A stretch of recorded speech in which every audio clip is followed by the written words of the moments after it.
They had lots of grandiose plans about turning London into a grid or a spiral or that, and then they kind of thought about it for ages and then went, put it back as it was. Yes. You know, all squiggly lines and weird corners, please. Yeah, which we love. It is one of the Yeah, but I think Christopher M was a bit depressed about it. Yeah. Well, the best thing about the Great Fire of London was that it got Wren an opportunity to build St Paul's. Now, just how great were the great train robbers? Well, they're not that great because they got caught. Well, yeah. I mean, they got so caught. They got caught almost immediately. Yeah. And they got caught in very stupid ways. Do you know how they were caught? They went to this farm and played Monopoly using the stolen money as their Monopoly money. And then they cleared out and left their fingerprints over everything, over all the Monopoly set. And they were all, you know, they all had form. They were all, you know, known blaggers. So they were just rounded up, all 12 of the gang of 15. One was acquitted, 2 were never caught. They were pretty inept, is the answer, basically. Who's the most famous of the great train robbers, would you say? Ronnie Biggs. Ronnie, you've also said Ronnie Biggs, yeah. And what was his role? Was he the mastermind? Is that why he's the best known? No. No, he was such a small peg in the whole thing. Was he the driver? No, he wasn't even that. He was inside. He was doing a stretch for taking and driving away. And the mastermind of the entire event met him and said, I'm planning this blag. I'm planning a game of Monopoly. Yeah, He's just got to pick something up on the way. Yeah, it's my set, I've lost all the fake money. And the only way of replacing it I can think of... I've run Waddington's, they didn't want to know. Get a new set, they said. Don't be ridiculous, I said. Anyway, the mastermind was called Bruce Reynolds. And he said, if you can find me someone who can drive a train, a diesel train, I will cut you in on a big job that's going down. You can find... I mean, that's not like someone who can sort of melt diamonds with their eyes. Someone who can drive a diesel. Apparently they exist somewhere.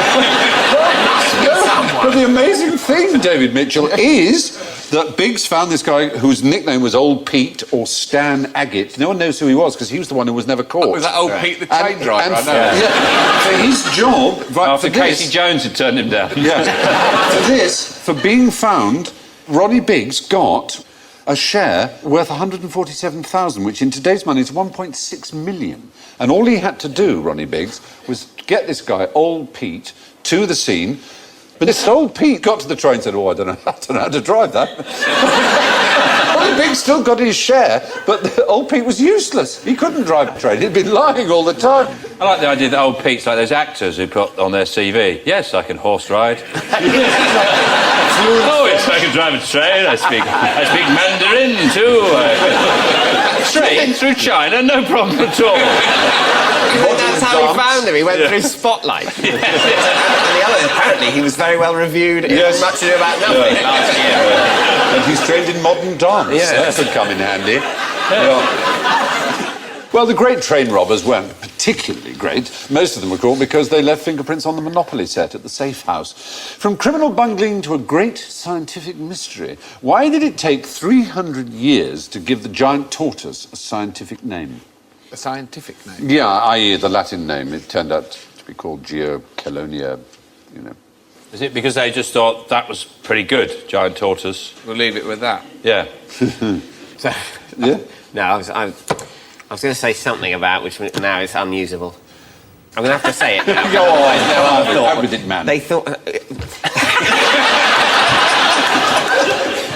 It's better be They good. thought it was a normal tortoise, but closer, is what I was going to say. You see what I mean? But I couldn't get that concept. It's like, would it be actually further away? And a normal one further away would be actually a minute one. Would they mistake a quite far away normal one for a miniaturised one that's a bit... But the thing that you're saying is that the tortoise go big. No, it's just... It's a further away. If they said... I like it. Oh, go that way. Yeah. If there was like a tortoise over there that was giant, but for some reason thought it was just there, then I wouldn't think it was giant. I'd think it was just, there's just one there. It was just a normal tortoise there, nothing about that. Oh my God, it's over there and it's massive! It would have to be on a huge beach with no other points of reference. Well, yes, exactly. Yeah. Are they... That's not the reason. Are they, particularly litigious? Now, if you give me a name, I will sue you. No, it wasn't that. It's a nice thought to get. No, they had another property which was most unfortunate for them to have. What the tortoises did? They were edible. They were so edible. Anyone, I mean... Anyone who saw one couldn't stop to think of a name for it. They just had to eat it straight away. Really one of those... Yeah. I don't know what they're called. There's no... Do you know... Just get one, they're really very good. There's no We just call Latin them name for dinner. the pistachio nut. Exactly the same way. No one can be bothered. Just shut up with your Latin. Eat them. They're brilliant. I think that's what happened. No Latin name for Maltesers. None of them made it. It's kind of true. None of them made it to London. None of them made it to Europe.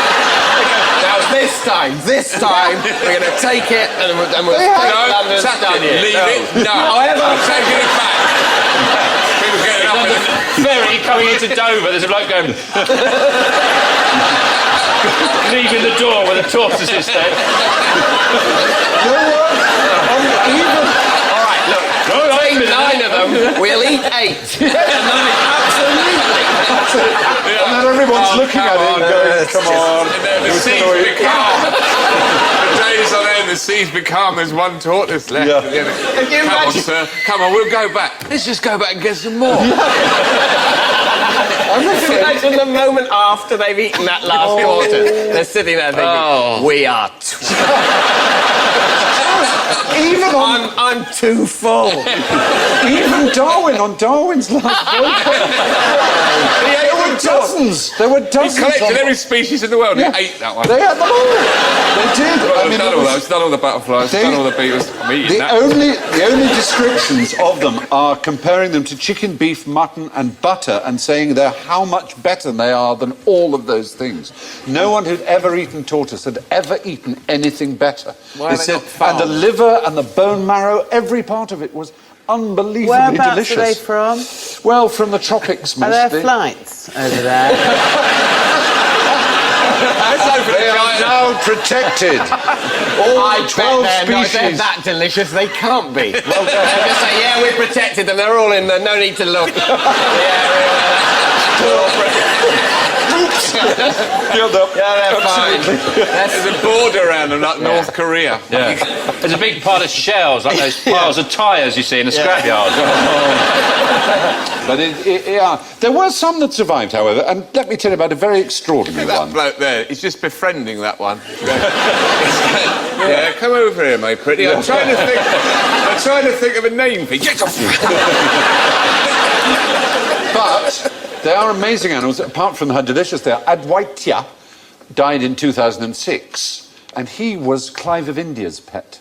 There he is. Oh, they're 200 years old or something. 255. He was born before Mozart, before the French Revolution, and his death was announced on CNN. I mean, that's a heck of a life, And isn't you it? can list his achievements on the back of a stamp. Well, why would he need to Well, his achieve principal that? achievement is it wasn't He lived 255 years. People think probably the oldest living creature because they don't live so long out of captivity like most animals, and he was, well cared for. But that is a pretty astonishing. It is quite. lifespan. So it lived 255 years and is massive. I mean, I've achieved 50% of that. That's so great. There are 12 species of them, all of them endangered. Well, They one. all taste nice. Well, I don't know, but it's very sad that they so many were other species were basically wiped out just because they were so lovely. Not only that, they were also used as water stores. It sounds a weird thing, but they have a special kind of internal bladder that stores water so perfectly that it's drinkable. When you slit them open to cook them, you also get, like a gallon of fresh water. Wow. So they would stack them up on boats, tons of them. They'd be stacked up one on the other, and they couldn't move.